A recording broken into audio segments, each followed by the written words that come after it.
Today I want to talk about how to theorycraft a build for success. I want to make this video because I want to make at least one really good video on how to do something that, has remained consistent throughout all the patches. Since Cinemax keeps changing everything, you're going to constantly need to keep on updating your builds, so hopefully this video can help in some way, because this is the system that I personally use in order to make the builds that you see on this channel. Alright, some builds I can't explain. I can't explain. I wake up in the middle of the night at like 3 o'clock in the morning, and then there's a build idea on my mind. I put it together and it just works. But sometimes I do sit down with it and I think things through and I put builds together, and you still see them on the channel, okay?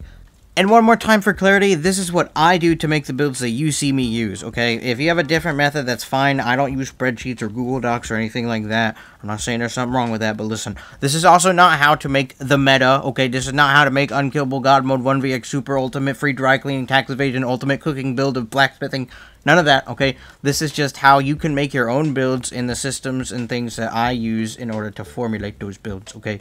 So, without further ado, let's begin. I know some people aren't all about theory crafting. This video is for people that want to theory craft their own builds. If you just want to stick to a YouTube build video, that's fine. There's nothing wrong with that.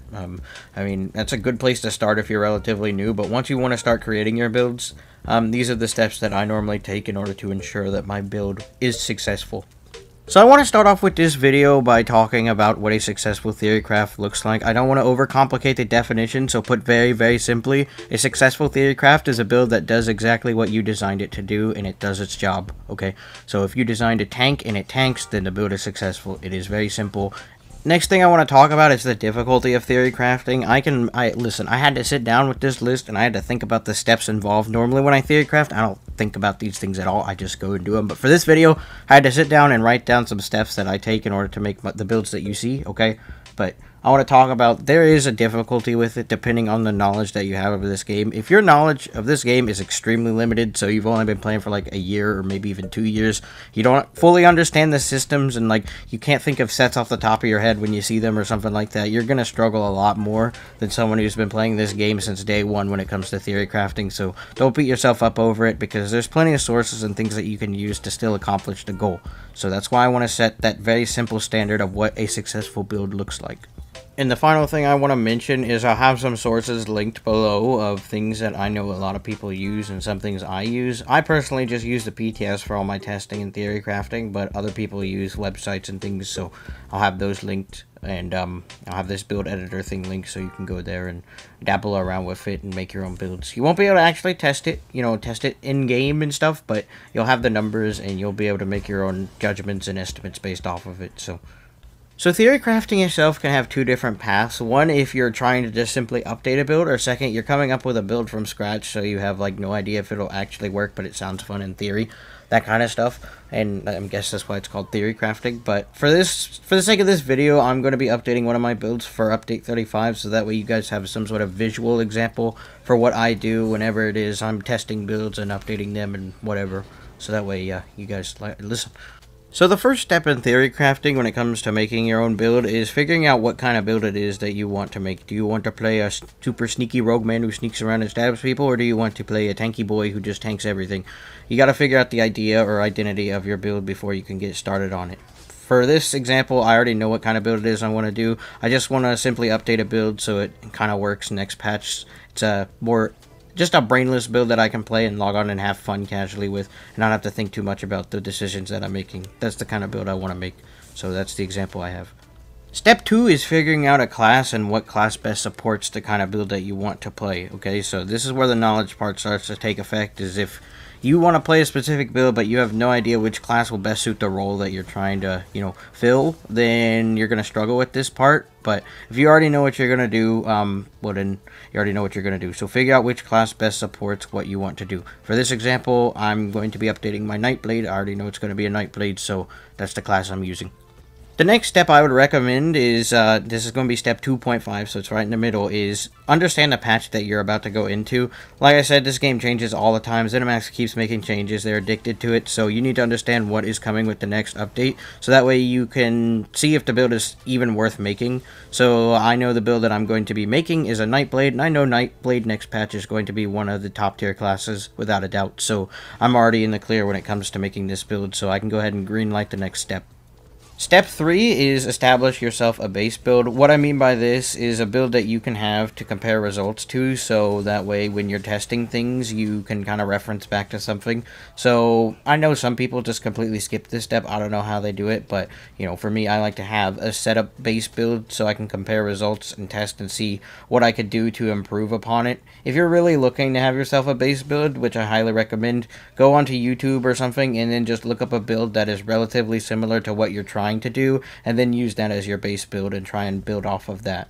And for this example, I already know the base build I'm going to be doing and using is a build that I already have, so I'll just be copying that and then comparing results from it. Step 4 is where things start to become complicated. This is the testing phase of your build. You're not really going to know if the build's even worth using if you don't test it, so I say it's complicated mainly for one side because if you don't have access to the PTS, it's a bit difficult to test your build, because in order to really test it, you have to put it together on the live server, spend resources, take the time to get the sets that you want to try and use, or you can get something that kind of performs the same but is like the budget version of it. Put it together and actually just go out there and test it in the kind of content that you want to use it in. And making adjustments on the live server to the build that you're trying to Theorycraft can be really expensive, so only those with like really fat wallets can really afford to do a lot of Theorycrafting on the live server.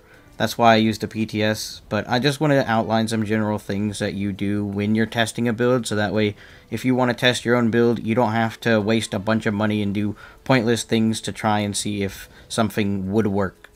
So the first thing that I do when I want to start testing a build is I go and I see what gear sets I want to try and test to see what works. So what I do is I gather a list of them. If I'm on the PTS, I go and I get them out of their coffers, or I reconstruct the pieces that I need. And then after that, I go and I check and see what I have on the live server. So like, for example, if I have a golden ring I bought from the golden vendor at one point, I take note of that and, you know, I apply that to my PTS build if I'm going to be testing it. The next thing that I do is I establish which weapon type I want to use, and also I set up the bars that I want to use, so like the skills that I want to use, and this is where I refer back to the patch notes sometimes. So like for the example build that I'm doing now, I know I'm going to be dropping dual wield 100% in favor of two-handed, because dual wield in and of itself is basically useless unless you're spamming abilities. So we're going to be using heavy attacks and light attack weaving an awful lot on our builds, so I'm going to be dropping dual wield for two-handed and that kind of thing. And, you know, then we look at the skills. So I know Killer's Blade next patch is going to be pretty interesting, so I'm going to test that, and, you know, going to be replacing it for the execute I currently have on the live server, which is Whirling Blades, because we're dropping dual wield, so we can't use Whirling Blades anymore. And we do all these kind of shifts in our gear and, you know, the skills that we use depending on the patch. Then we set up all the fine-tuning things, so like the Mundus Stone and the food and all that little stuff, and then we begin the real testing. So normally what I do when I begin the real testing, okay, on a PTS, is I go and I get the base build that I'm going to be comparing against, and I go and I run my test with that. So for my tests, I always go to Vivek's Antlers and I test on these ads here, because 60k health is roughly the same amount of health that an average player in PvP would have, as I'm building a PvP build. So you could go and attack a target dummy for like 7 hours to see if you can get any results with that, but target dummies are very unreliable. One, because you can't really get a full combo off on them, execute and all, because they have a lot of health, and second, they're target dummies, they don't actually respond, they just sit there and take damage, so I don't normally use those. That's why I use these guys. The next thing that I do after I get all of my tested results with the base build is I go on to the variations that I have that I want to test with the different gear sets and skills, and then I begin testing with those, and I compare how those feel versus what I currently have. And then I take all the results that I get and I move on to the next step, which is step 5. This is deciding and choosing the build based off of the results that we got in our testing, and I think this is the part where a lot of people end up struggling with their build in Theorycraft. People take the build that is quote-unquote the most effective, gives them the biggest number in the area that they wanted to specialize in, instead of picking a build that's actually practical and, you know, is comfortable to use. A lot of people make this mistake. People in my comment section all the time on my build videos say, but why don't you use this there and, you know, make this change here? That's because these small changes are things that make the build very comfortable. It's the difference between having 2 heavy and 4 heavy armor. And it's these small changes you can really feel in how the build works with its sustain, its damage, and its survivability. A lot of people make this mistake because I don't pick the build that has the biggest numbers. No, I picked a build that is the most comfortable and the most practical and fun for me to use. A lot of people, when they're concluding their testing, they look at the biggest number and say biggest number equal best build. That's not the case. A lot of the time, the best build is the one that's very balanced and most comfortable to use. Because if you're just going to use a build that's super one-sided, well, sure, it's successful, but at what cost? I want to go back to what I said at the beginning of this video. What defines a successful build? A successful build is a build that does what you designed it to do, okay? When it meets that mark, then you can start messing with a little bit more of the fine-tuning things. So switching around armor weights and messing with skill morphs and all those kind of things. If you want to take the build with the biggest number in the specific area that you want, then go ahead. But what I'm saying is I find the most success with my builds in the builds that I find the most comfortable to play.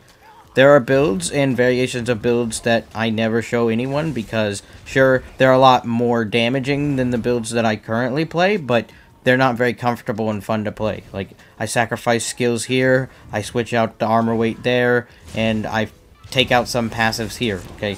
There's little nuances here and there that I do to the build to make it more personal for me and what I enjoy. If you want to go one-sided with your build, that's fine, but if you really want to be successful in theory crafting your own unique build, making these small changes can really add a personal touch to your build.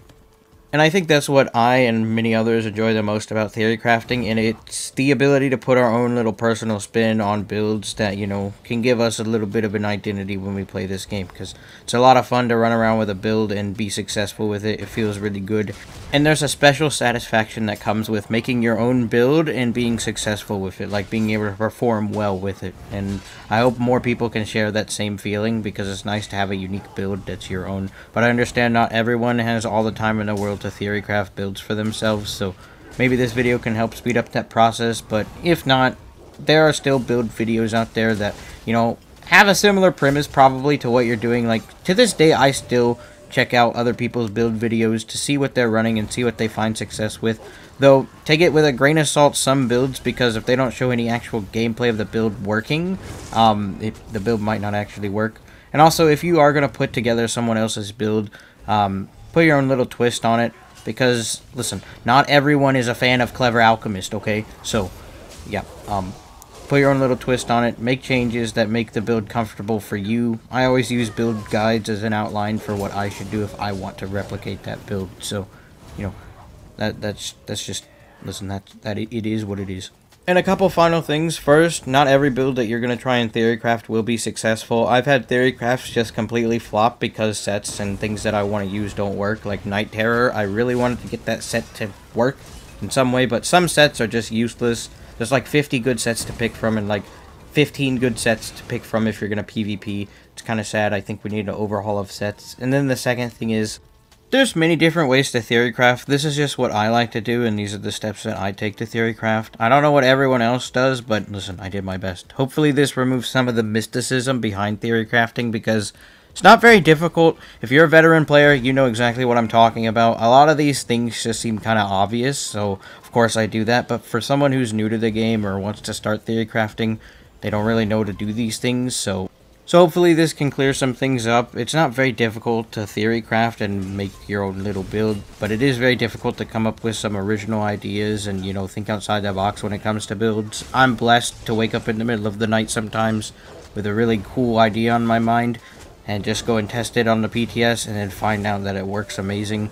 That's really cool, but yeah, hopefully this can help some people out. And again, Theorycrafting can take anywhere from like 3 hours to like 2 weeks, so it varies depending on the complexity of what you're working on. But yeah, listen, this is an outro. I don't do outros, so there you go. Have a good night.